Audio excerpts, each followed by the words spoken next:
John B. Watson, born on January 9, 1878 in South Carolina, died on September 25, 1958 in New York City. Biography.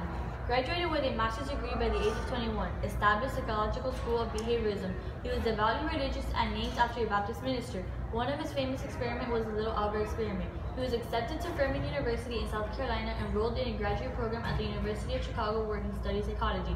Early life. His mother, Emma Watson, was a very religious woman who adhered to prohibitions against drinking, smoking, and dancing. His alcoholic father left the family to live with 2 Indian women when Watson was 13 years old. He saw himself as an unsocial and hard to make friends with. The combined influence of John Dewey and others led Watson to develop a highly descriptive, objective approach to the analysis of behaviorism.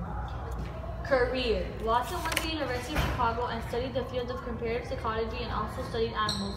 In 1903, he received his doctorate and then became an associate professor of psychology at Johns Hopkins University. He wrote many books of behaviorism and put his studies to the test. After leaving Johns Hopkins, he worked in advertising business. He worked for William S.C. Agency until he retired. Affair and marriage. John was married to Mary Ice. He met her at the University of Chicago. After they married, they had 2 children. He had an affair while working at Johns Hopkins with his graduate student assistant, Rosalie Ringer. Mary and John divorced and then married Rosalie at 1921 and remained together till death. Experiment with kids. The Little Albert Experiment was a famous psychology experiment with a little boy named Albert.